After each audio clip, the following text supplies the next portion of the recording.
కళ్యాణ్ రామ్ గారు ఇప్పుడు కొత్తగా ప్రదీప్ చిరుకూరి డైరెక్షన్లో ఒక మూవీలో నటిస్తున్నారు. అయితే ఈ మూవీని ప్రస్తుతం NKR21 అని పిలుస్తున్నారు. అయితే కళ్యాణ్ రామ్ గారు ఈ మూవీకి ముందు లాస్ట్ యాక్ట్ చేసిన మూవీ డెవిల్. అయితే డెవిల్ మూవీ రిలీజ్ అయ్యి 1 ఇయర్ అయిపోయింది. అయితే డెవిల్ మూవీ రిలీజ్ అయ్యి మంచి హిట్ కూడా అయ్యింది. అయితే డెవిల్ మూవీతో కళ్యాణ్ రామ్ గారికి ఒక మంచి హిట్ కూడా వచ్చింది. అయితే కళ్యాణ్ రామ్ గారు డెవిల్ మూవీ రిలీజ్ తర్వాత 1 ఇయర్ టైం గ్యాప్ తీసుకొని ఇప్పుడు మళ్ళీ ఈ మూవీతో మన ముందుకు వస్తున్నారు కళ్యాణ్ రామ్ గారు.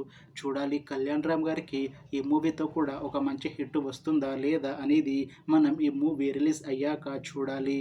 అయితే NKR21 మూవీని డైరెక్ట్ చేస్తుంది ప్రదీప్ చిరుకూరి. ఇంకా ఈ మూవీని ప్రొడ్యూస్ చేస్తుంది అశోక్ వర్ధన్ ముప్పు ఇంకా సునీల్ బులుసు. అలానే ఈ మూవీకి మ్యూజిక్ డైరెక్టర్ పి అంజనేష్ లోక్నాథ్. అలానే ఈ మూవీలో మెయిన్ లీడ్ యాక్టర్స్గా యాక్ట్ చేస్తుంది నందమూరి కళ్యాణ్ రామ్, సాయి మంజరేకర్ ఇంకా చాలామంది యాక్టర్లు ఉన్నారు. అయితే NKR21 మూవీలో హీరోయిన్గా యాక్ట్ చేస్తున్నారు సాయి మంజరేకర్ గారు.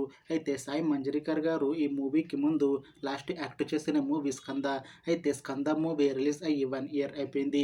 అయితే స్కంద మూవీతో సాయి మంజరేకర్ గారికి ఒక మంచి హిట్ వచ్చింది. అయితే సాయి మంజరేకర్ గారు స్కంద మూవీ రిలీజ్ తర్వాత 1 ఇయర్ టైం గ్యాప్ తీసుకొని ఇప్పుడు మళ్ళీ ఈ మూవీతో మన ముందుకు వస్తున్నారు. చూడాలి సాయి మంజరేకర్ గారికి ఈ మూవీతో కూడా ఒక మంచి హిట్ వస్తుందా లేదా అనేది మనం ఈ మూవీ రిలీజ్ అయ్యాక చూడాలి. అయితే NKR21 మూవీ టీం మాత్రం చాలా కాన్ఫిడెంట్గా ఉన్నారు. ఈ మూవీ మంచి హిట్ అవుతుంది అని అంటున్నారు మూవీ టీం. అయితే ఈ మూవీ టీం ఈ మధ్య ఒక చిన్న టీజర్ని విడుదల చేసింది. అయితే దానికి మంచి రెస్పాన్స్ వచ్చింది. ఇంకా ఈ మూవీ మంచి యాక్షన్ ఎంటర్టైన్మెంట్ హిట్ అవుతుంది అని అంటున్నారు మూవీ టీం. అయితే ఈ మూవీ టీం ప్రస్తుతం షూటింగ్లో బిజీగా ఉన్నారు. అయితే ఈ మూవీని ఈ ఇయర్లో రిలీజ్ చేసేలా ప్లాన్ చేస్తున్నారు మూవీ టీం.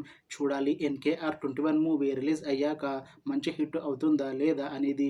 అలానే ఈ మూవీతో నందమూరి కళ్యాణ్ రామ్ గారికి ఇంకా సాయి మంజరేకర్ గారికి ఒక మంచి హిట్ వస్తుందా లేదా అనేది మనం ఈ మూవీ రిలీజ్ అయ్యాక చూడాలి. Thanks for watching this video friends. మీకు ఈ వీడియో నచ్చితే లైక్ చేయండి. ఇంకా ఇలాంటి మూవీ అప్డేట్స్ కోసం ఈ ఛానల్ని సబ్స్క్రైబ్ చేసుకోండి.